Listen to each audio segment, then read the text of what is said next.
If you want to learn more about effective management, head over to mattsingers.com and sign up for my free management training. Welcome to the Mad Singers Management Podcast from madsingers.com, where entrepreneurs and business managers learn and share. If you like the show, don't forget to leave a review.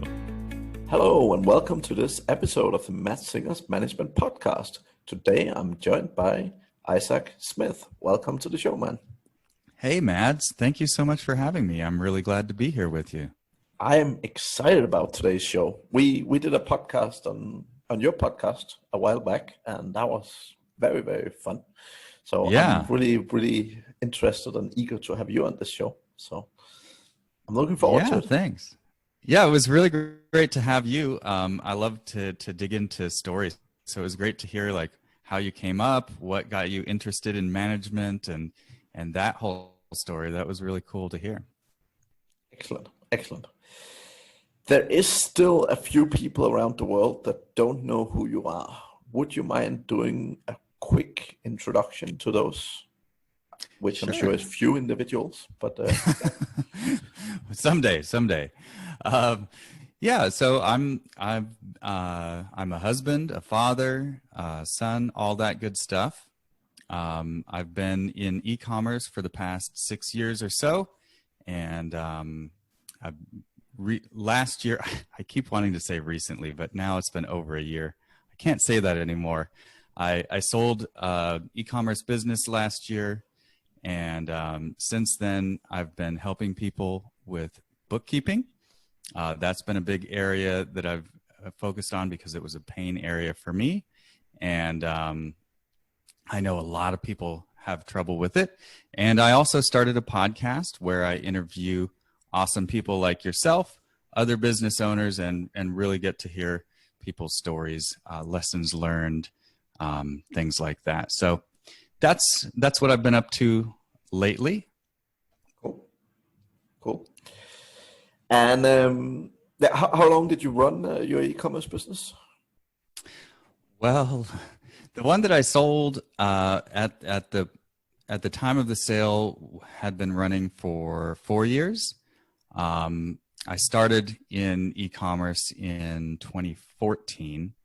Had a string of failures before that one actually was a hit, and it grew into something that I eventually sold. But yeah, so it's been a while now. Been a while. That's good.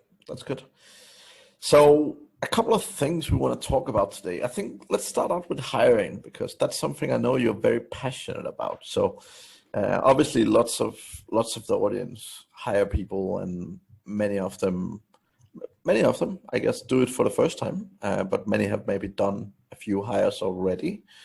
Quite a few of them struggle. Definitely a lot of my clients that I've helped with hiring and that still getting support with hiring. So any magic bullets, any sort of great things you want to share around hiring? Sure. So I think this, when you think about hiring, there's all different things that people could be thinking about. People could be thinking about VAs. I know you have done a lot of work with VAs in the Philippines and all around the world. Yep. Of course, there's hiring locally, which, I think most people think of them as probably different, but really I see it all as building a team, where they are, or whether they're quote unquote a VA or not. You're still building a team, and this is part of your culture and who you are. And so I think this can apply pretty broadly, but all of my best lessons have come from painful mistakes that I've made. And I think everybody listening, if you've been in business a while, you've hired, we've all had these mistakes.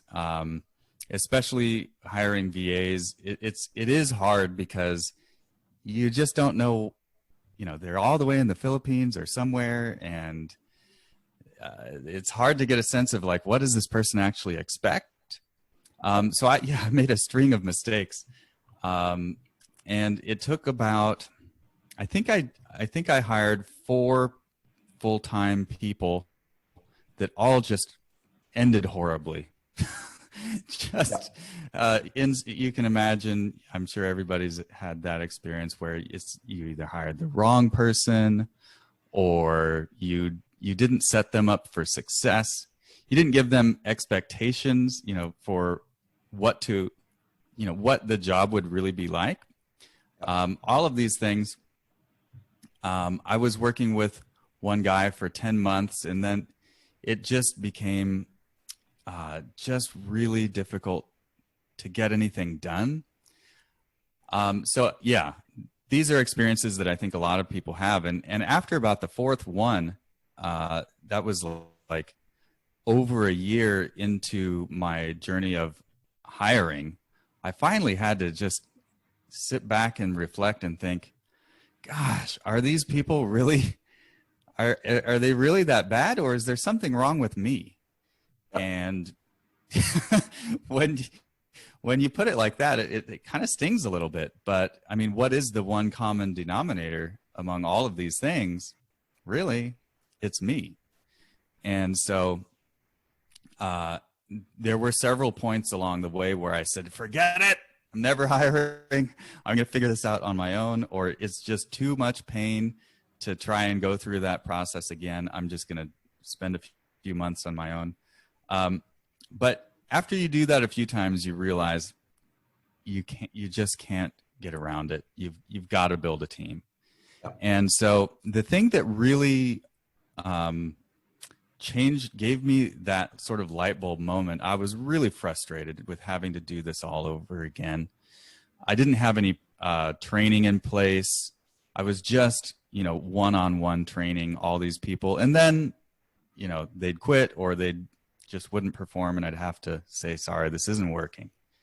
So finally I realized, I've got to put some processes in place, or at least some training videos, so that I don't have to spend so many hours just to have to start over again. But the thing that really made a big difference for me was, so there's a guy, Grant Cardone. Are you familiar with him? I know of him, I would say. Yeah. So for the listeners, I talk about him quite a bit because of this story. It was quite an epiphany for me.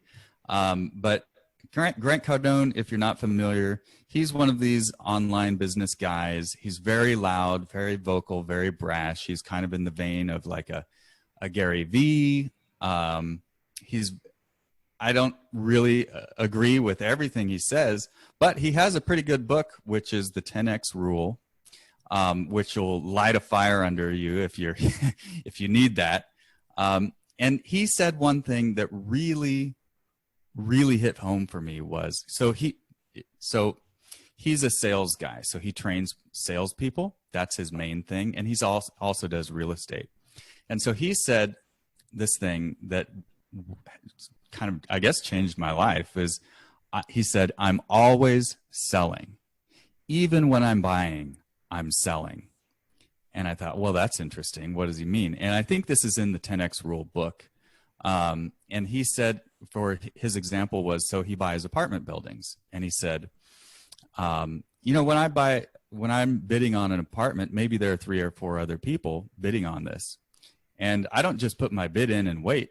I go contact the seller and say, hey, look at this. I know that I don't look like maybe the most professional. I don't have the biggest team.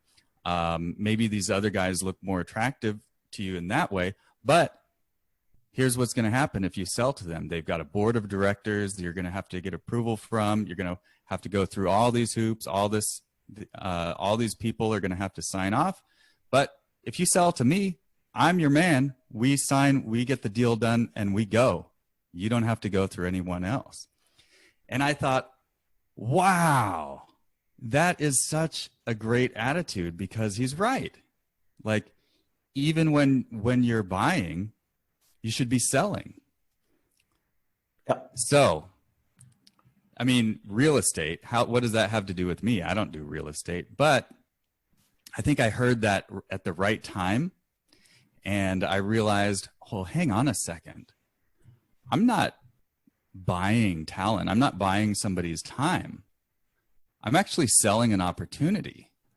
Yes. because yes, if you think about it, like, what do I know about these people? And I was hiring in the Philippines VAs for the most part. Well, actually on Upwork all around the world. But what do I know about these people? Well, they go from client to client.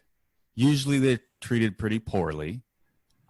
People who message them in the middle of the night and say, "Where are you? What are you doing?"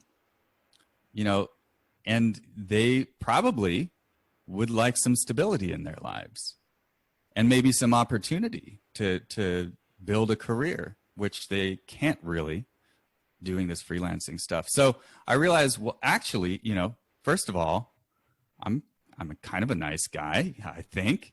I don't treat them poorly. I don't demand. Patiently, at least. Yeah. Yeah, I don't make all these demands. So you know what?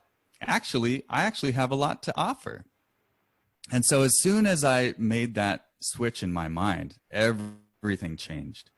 And I started like everything changed, from the job description to the interview process to the applications to onboarding, and how the business is structured is really like, I have first of all, I'm going to sell this opportunity to you, but then I have to make good on it, of course. So let's make sure that happens. So I think that was a really big moment for me. And I think all of us business owners, we have unique things in our businesses. First of all, we're nice people usually, so sell it. I mean, it's what I always tell. My first lesson when it comes to recruitment is always that most people look at recruitment as fulfillment, but recruitment is sales, right?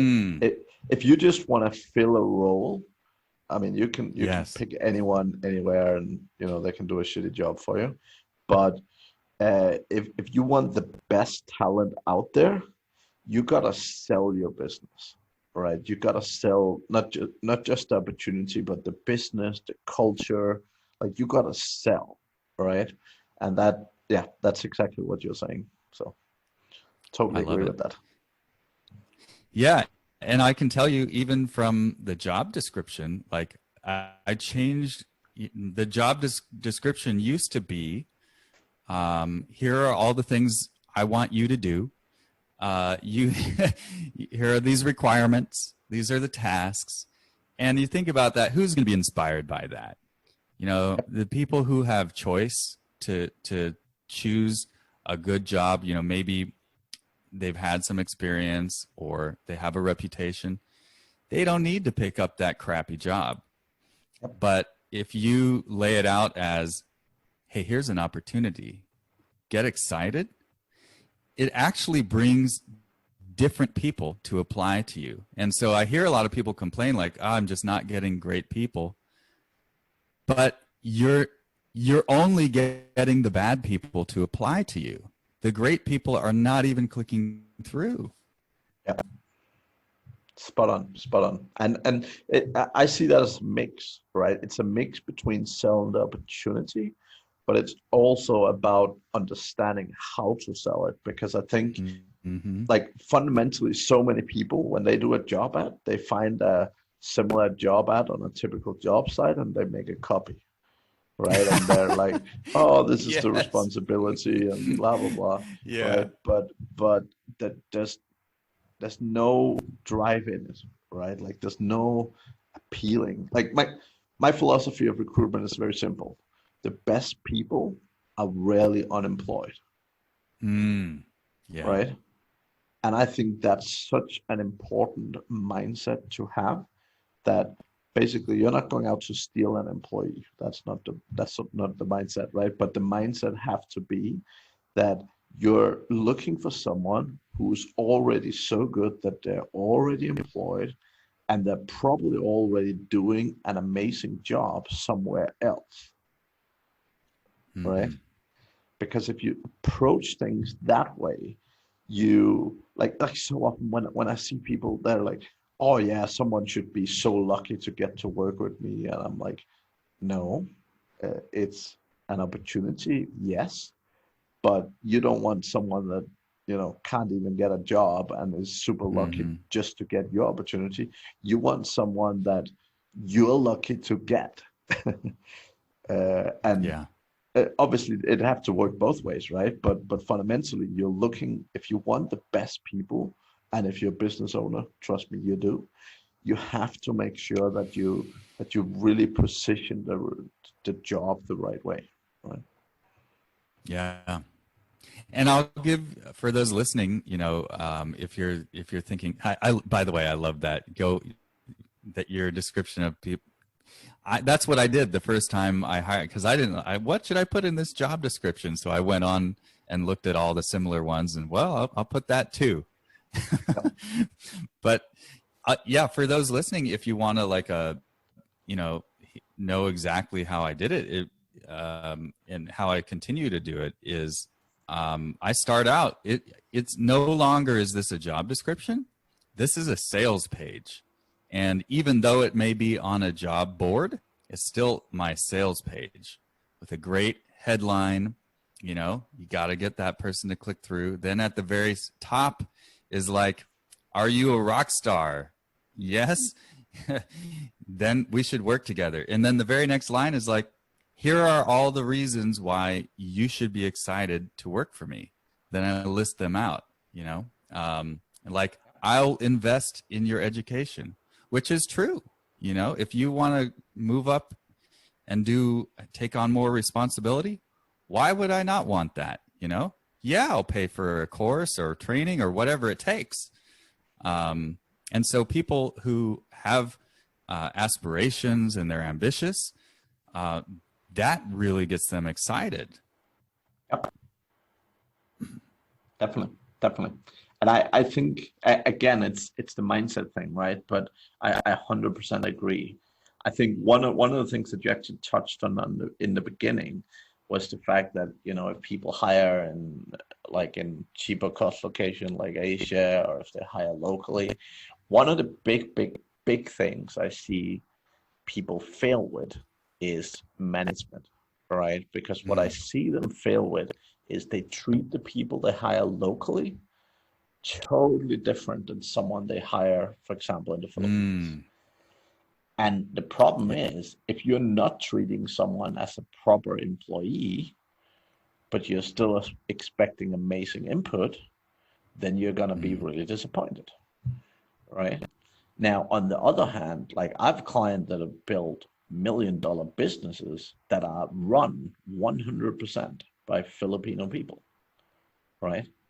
Yeah. But the key thing is they're treating them like any other employees. They're not being like, oh, well, they're $5 an hour, so who cares?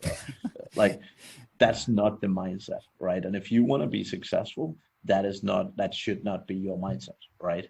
The key thing is, the way I look at people from a business standpoint is that anyone that you recruit, anyone that you have in your business, is fundamentally a resource, right? Now, your resources have different skills, they have different abilities, they have different aspirations, they have different things they want to achieve in life, right?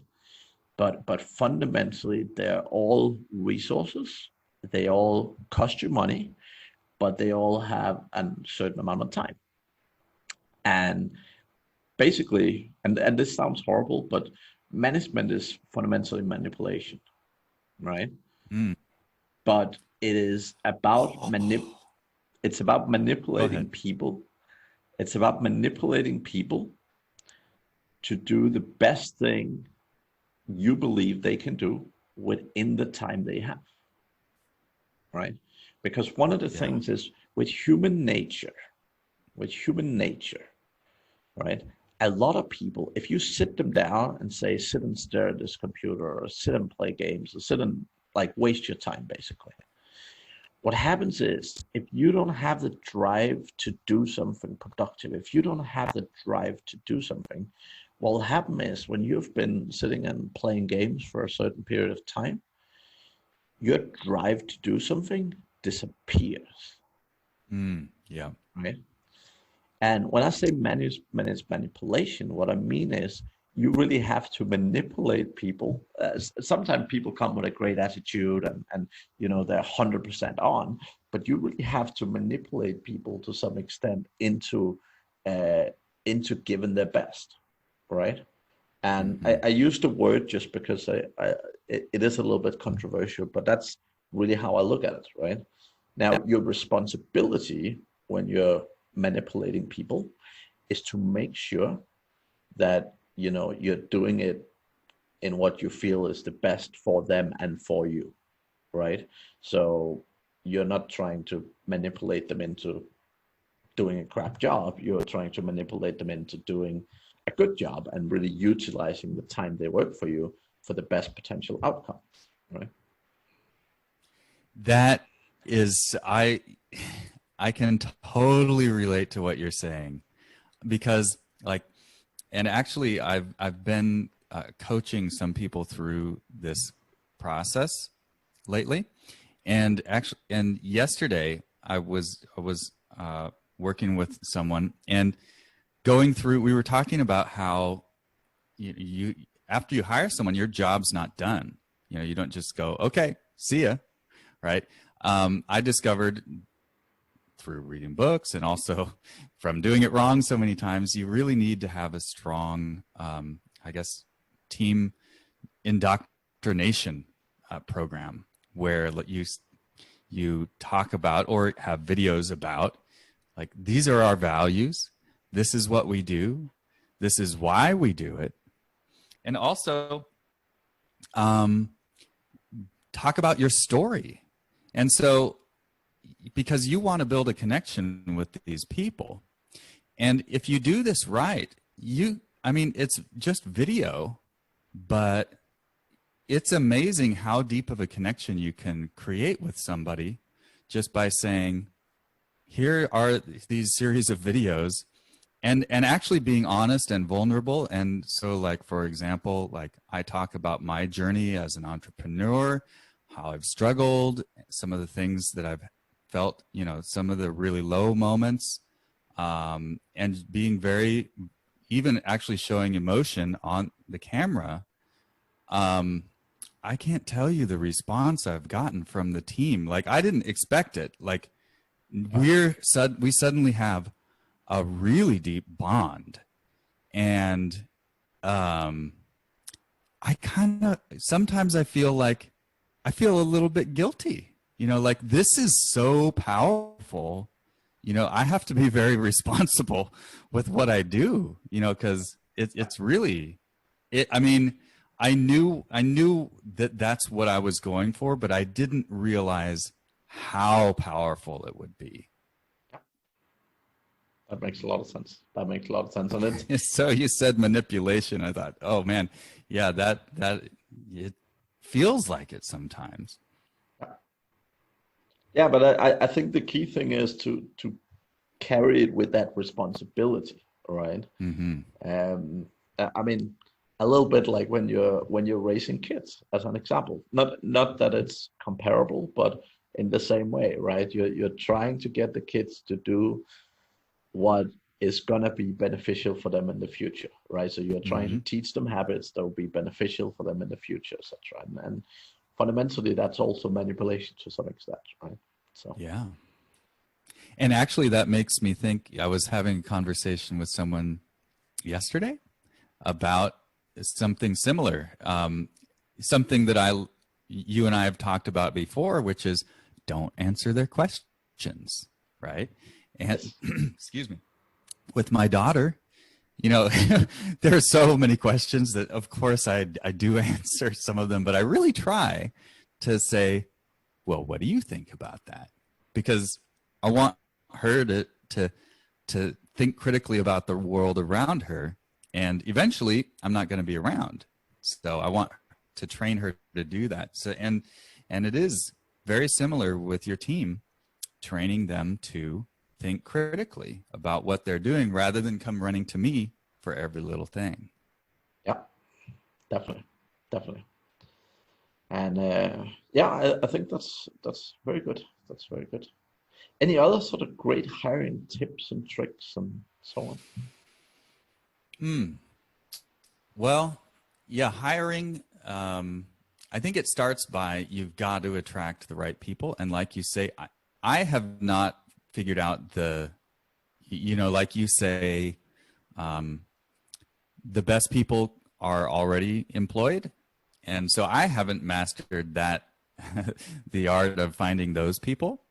Um, but the people who are available, or at least the ones who are looking, I think, yeah, you start, there's a process. I think you have to attract the right kind of people.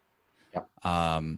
Then you have to filter out there's just so much spam and people who don't read what you're offering and just send you all kinds of noise. So you have to filter that out.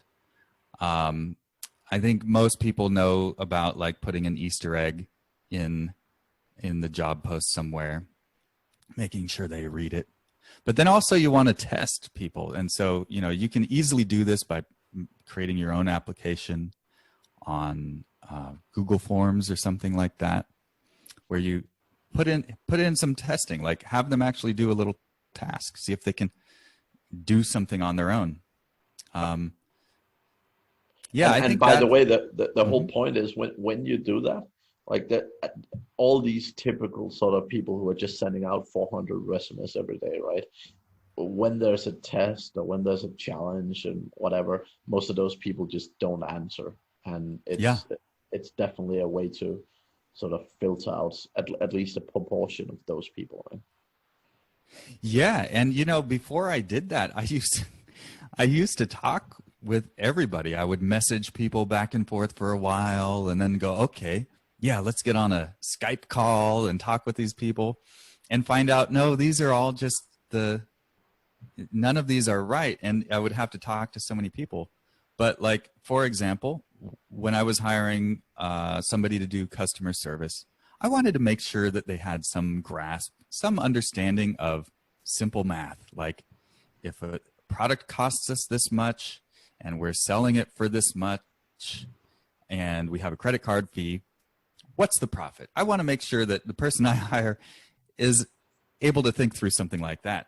And so I would put that in the test on the application, and it was amazing. If I sent maybe 50 people to that application, only 4 people would get that right. It's like, oh my gosh. So previously I was wasting my time with those 46 other people, when now I only talk with those 4. Yeah, so one of my key things and what I generally tell people and recommend people is that the prospecting. I mean, when you always want the manager or the business owner, whoever is the person is going to report to make the job description, right? But actually finding the candidates, I always recommend having someone do that on your behalf, right? Because it's one of those things that takes a ton of time, and it's often not effective for a business owner to do that themselves, right? Because it is, I mean, your inbox full up with a ton of stuff. So a couple of pieces of advice for me on that one is definitely number one is to get someone else to do it. Number two is create a separate inbox. Yes. So depending on how many jobs you have, either create a separate inbox per job or just have like a jobs inbox.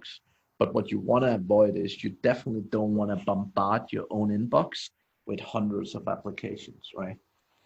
So that's, for me, that's a big one. Now, the second thing is I always have a HR type person who really helps get all the applications, make sure all the information is there, puts it into a nice spreadsheet so there's an easy overview and so on. And that also allows like the testing, and we like doing a lot of tests when we hire people, for example, for grammar or how fast people type. I mean, because we work online, right? And if people type really fast, that's an advantage, right? So we have a few tests, and it's really beneficial to have someone who just takes care of that, who is not you. right? Because the challenge I see is that if you're sitting doing all that, you're exhausted at around, like you're exhausted in the interview process already before you even got to interview someone. Yeah. And that's not a good way to do it, right? And then the key thing afterwards is really to make sure that you really have a solid system for screening, right? But Hmm. I think in terms of what you mentioned earlier, in terms of finding those people who are already employed, what we use with great success is LinkedIn, right? Mm. Because the beauty of LinkedIn is, first of all, you can search on very, very specific keywords. So for example, if you need someone to work with active campaign, like you can search active campaign, right? And you can find people who have that listed as a skill, for example. And you can basically go into a lot of detail. And what we have found work, and I mentioned this a few times, but always good to hear again, I guess. But when you reach out to people, don't say, "Hey, do you want this job?" But say, "Hey, we currently have this job opening. Would you happen to know anyone that's a good fit for that?" Oh. Now, the value in that is one, sometimes people put up their own hand and say, "Oh, that sounds super. That's something for me." But very, Hmm. very frequently, we actually get people recommending others, right? So actually saying, "Oh, yeah, actually, I know someone who's great with Active Campaign. He is, I think he's looking for a new opportunity or something like that." So we have found that to work extremely well.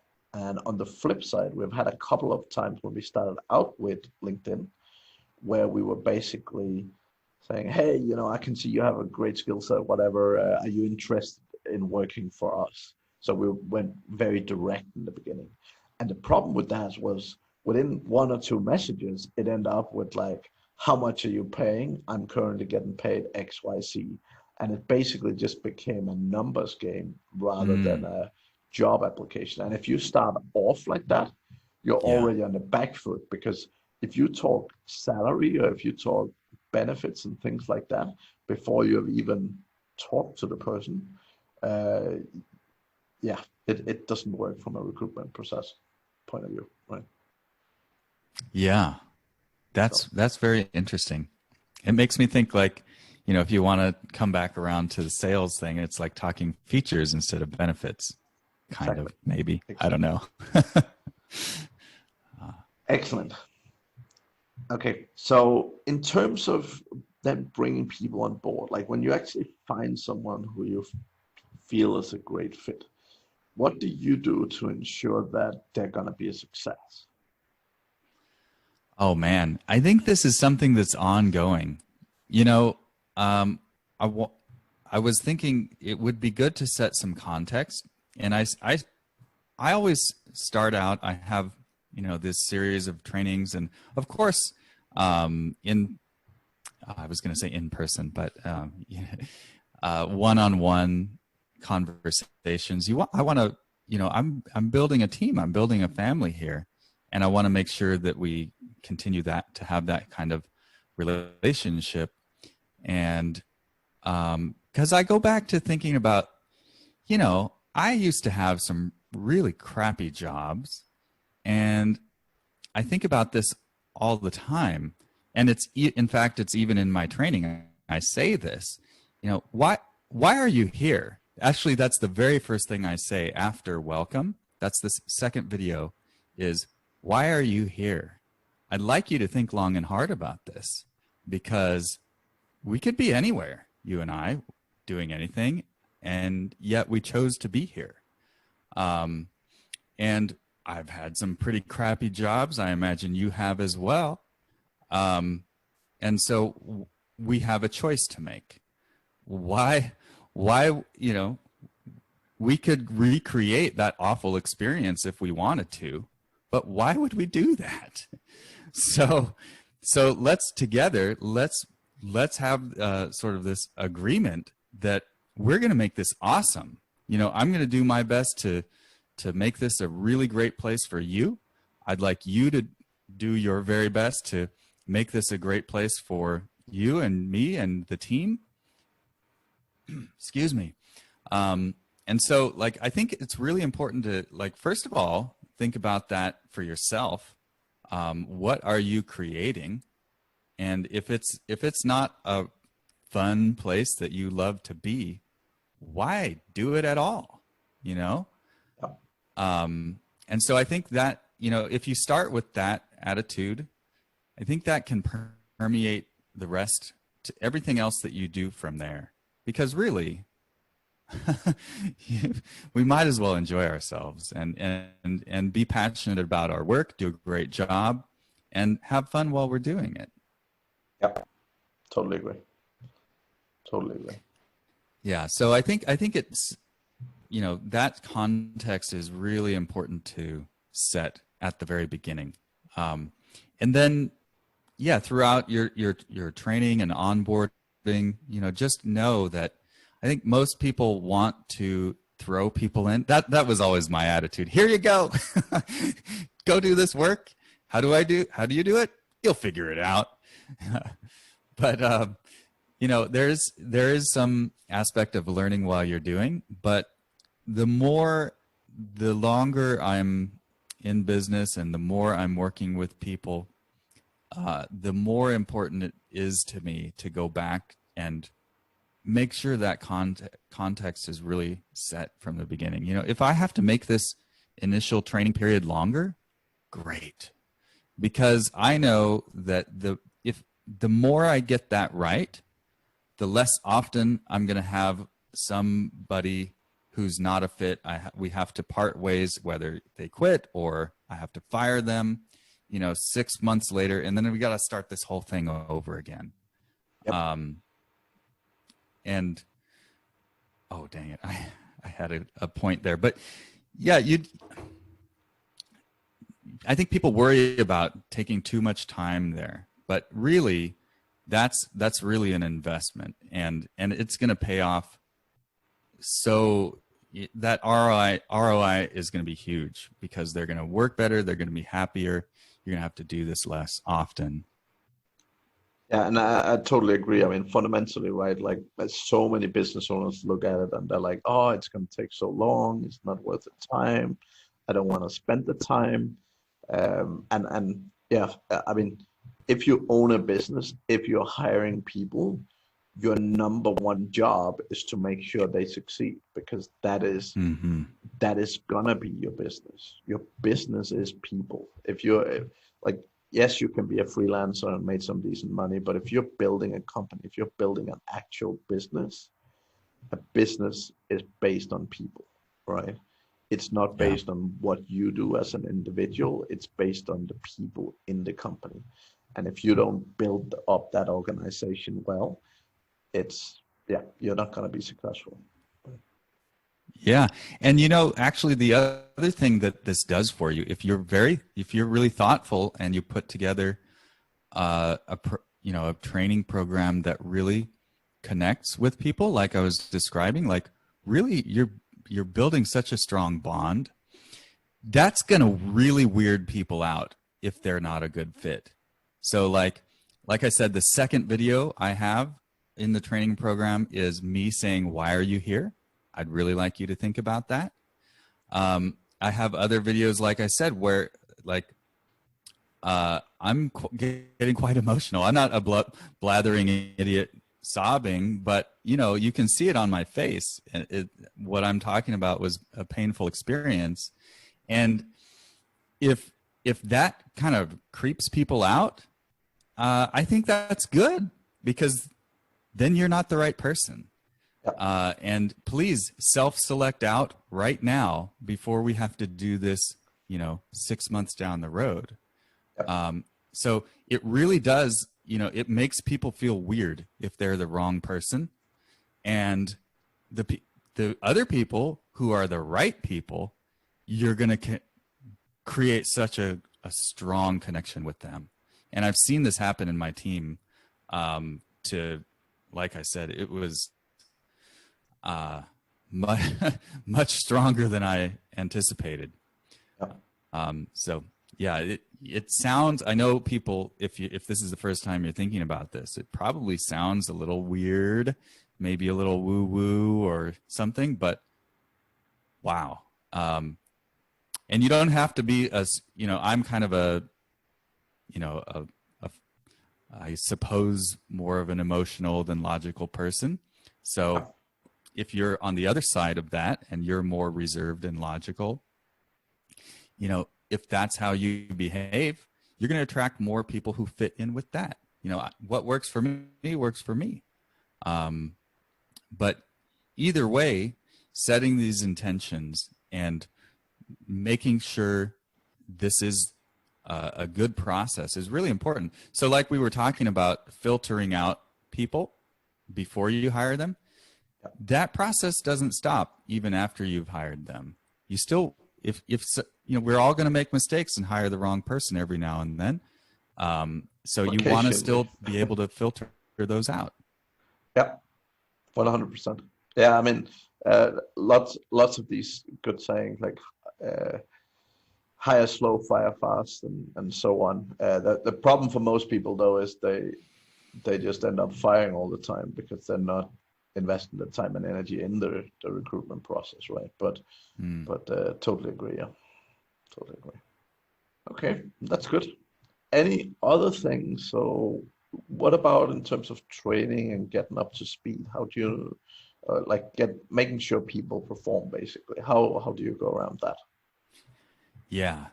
Then we get into systems, and this is actually I would say in this area of hiring and training, I've had really two epiphanies that have changed the way I do everything. One is the idea that I'm selling an opportunity, and here's the other one.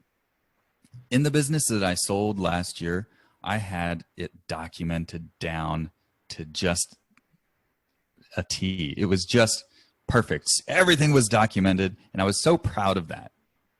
But there's a point where you have all of this documentation, and when people talk about this, I'm assuming they're thinking about it the way that I used to think about it, which is like everything's in like something like a Google Doc, and for all of your processes. I think that generally when people talk about SOPs, like standard operating procedures, I think generally speaking, that's what people think about. And they could be text, they could be screenshots, they could be video, but that's what I'm talking about.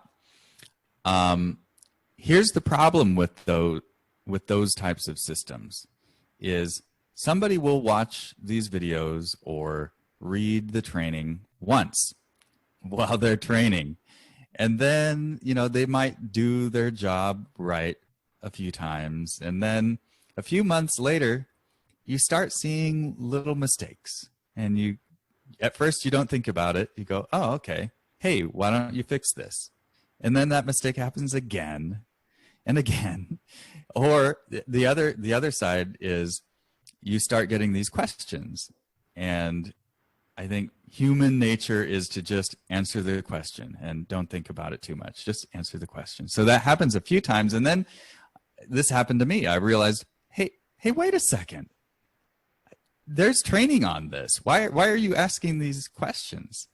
And so this is not disparaging to my teammate at all. She was incredible, but she was a human. And so I asked her that, and she says, oh, there's training? That was in the training? Like, yes, you watched this. And then I say, yeah, so please go back and revisit that. And then she says, well, where can I find these trainings? Like, oh my gosh. Now my hand is hitting my forehead, But I think that's a very common experience for SOPs. Either that or they're just too boring for anyone to pay attention to them. So that's the problem. I mean, they're better than nothing. And I was glad that the buyer of my business was really glad that I had all of that documented. But, they get old, they get out of date. Nobody remembers to go back and update them. And so what I realized as I was building my newer business, this bookkeeping business, is there's must be a better way of doing that. And so I ended up just sort of diagramming out in sort of like a bullet point, if you imagine like typing things out in a bullet point format, outline format, like all of the various functions of the business. You know, there's marketing, there's sales, there's delivery of bookkeeping, you know, there's hiring. And so each of these could be like tree branched out into smaller and smaller details. And I realized, my gosh, that's it. I just need to assign the task. And, you know, whatever project management tool that you use. I used to use Trello. Now we use one called Rike, but I know people love Asana. You can just make these tasks and put the instructions in that task that you assign. And so that when somebody is doing the work, they are also looking at the instructions. There is no room for not knowing what to do because they have been assigned the task with the instructions. There's no way they could forget. And that was just a huge light bulb for me. So rather than separating the training and the doing, the training and the doing become one. Yeah. And that's one thing that's still important is still making sure it's updated, right? Mm-hmm. Because even in those situations, I see a lot of people using project management tools, but in the same way, they're not updating it, right? So my way of making sure the documentation is always up to date is to basically make sure you assign a person who's actually doing the work and make them responsible to keep it up to date. Because the key thing is most of the time, the manager or the boss, or maybe even you as a business owner, built the original process. But that doesn't mean that you will remember to update 7,000 processes on a regular basis.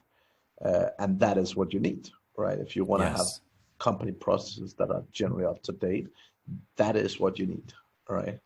So really giving the responsibility to someone who's actually doing the task. Obviously, you normally want to have a checkpoint. So basically, when they want to update the process, they probably have to verify with their boss or whatever. But fundamentally, you want the person doing the job, or one of the people, if it's a job that multiple people do, to be responsible for each process. And for example, I mean, I've done this a lot in customer service teams, right? So as example, if you have 20 different processes and you have a team of 5 people, you can split that out and make different people responsible for different processes. And what that does is that actually makes the team work together, right? It actually makes the team say, hey, you know, we can update this thing. What about we improve this thing? You know, every time there's suggestions, they can at least have a discussion around it, and they have the opportunity to come up with suggestions. And this is key because most people keep telling me, oh, my staff never comes up with ideas of how we can improve and so on. And the whole reason is because they don't have ownership. They don't feel ownership for it. And therefore, it just doesn't occur naturally. 100%. That's awesome. And here's something I have not done this yet, but my partner and I are still thinking about it is, like you said, I have given the authority to update the processes over to the team.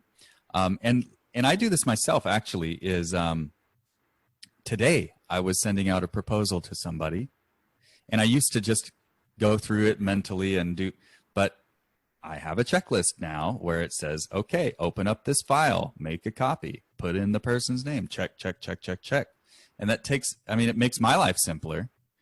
For number one, I know I'm not going to make any mistakes. And number two, I don't have to think about this. I just put in the information.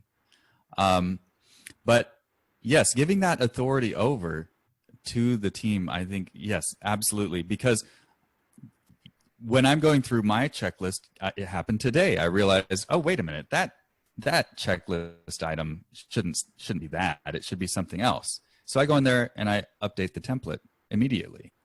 And so then the next time I do it, it's just going to be smooth. And so giving that to your team, that responsibility is, like you said, totally critical. But here's the thing that my partner and I are thinking about that we haven't done yet is actually, I think I want to require that teammates make suggestions each week. I don't know. I'm like, how do you incentivize this? But require that to get that habit of always be thinking about, how could I make this process? How could I make this better? And then giving them in the schedule time to actually make that change. Designating, maybe we say 2 hours on a Friday afternoon, nobody does anything except for fixing this process that you've given the suggestion for. I don't know. Might be crazy talk. We haven't done it yet. The challenge, I think, with that is that, some processes are good and solid and, some have been around for a long time and they just work. And some processes are different. They need constant updating. So, yeah. I mean, when I worked corporate, we did a lot of Six Sigma. I'm not sure if you're aware what that is, but it's basically like process optimization and so on, right? Mm-hmm. And the thing is, some processes are they're just very consistent and they don't need update and so on, and others just they're constantly changing, either because of systems or because of circumstances or whatever. So, like as an example, Corona, right? Corona probably made a lot of people deal with a lot of things differently. Because suddenly maybe delivery time is different, or if people don't get their stuff in time, maybe the response to them right now is different because it's Corona. So that there's things that will naturally change on a regular basis, and there's stuff that just never changes. And I think it's important. So the way I recommend doing it to people, right, is make sure you have one person who is responsible. And then make sure, like normally I recommend having one person who is responsible for your whole document with every single workflow listed. And then they basically have a latest update date. And they go through them at least, usually check once a month, if anything have not been updated for 3 months. And if there's a process that haven't been updated for 3 months, then they go back to the person responsible for it and verify that, it's actually still correct, right? So basically give the person a nudge to double check if anything has changed, right? But that's generally how I recommend it, because that way, basically your processes should never be more than maximum 3 months out of date. Yeah, I like it. So. Yeah, I'm not sure we're gonna quite go down that road of requiring, but yeah, somehow I want to build into the business this culture of, that is one of our core values, is always learning, always improving, and being a core value. I mean, that's how I like to approach business and life. I try, and so somehow I want to incorporate this into the business on a deeper level in the team and encourage this kind of thinking. I like it. Looking forward to hear how you get on with that. Yeah, I'll let you know for sure. Definitely. Right, Isaac, it has been fantastic chatting with you. If the audience is desperate to get hold of you and pin you down for all your amazing knowledge, what's the best way to get hold of you? Sure. Well, so I guess there's a couple of things. If you want to just reach out and chat and ask any questions about any of this or anything else, I'm always happy to talk with fellow excited entrepreneurs. I see this whole journey as an adventure, and I'm always looking for adventure buddies. And so, yeah, you can feel free to reach out. You could probably find me on Facebook pretty easily, I'm guessing. If you want to email me, feel free. It's Isaac, and spelling is, of course, important. And Isaac is usually spelled incorrectly for me. It's ISAAC at summitecommerce.co. You can email me there. But if you just want to follow along and learn more from others, the podcast would be great. Mads, you were on. It was amazing to have you. That's Next Level Ecommerce. And I interview successful e-commerce entrepreneurs. We go really deep into the story. And I think that's what people like to hear, especially is like, when was it hard? And how did you get through that? So anywhere you get your podcasts, Next Level Ecommerce, or you can go to the website, which is nextlevelecommerce.co. Perfect. Thank you very, very much. It was awesome to have you. Yeah, thank you, Mads. This was really fun. I love digging in deep into some of these things that, you talk about a lot, but people I talk with generally, we don't really go into a lot of this stuff super deep. So this is really fun. Excellent. And to all the listeners, thank you very much for tuning in, and we'll be back next week. Thank you for listening to the Mad Singers Management Podcast. Please leave a review. It means the world to us. You can also learn more about management at madsingers.com.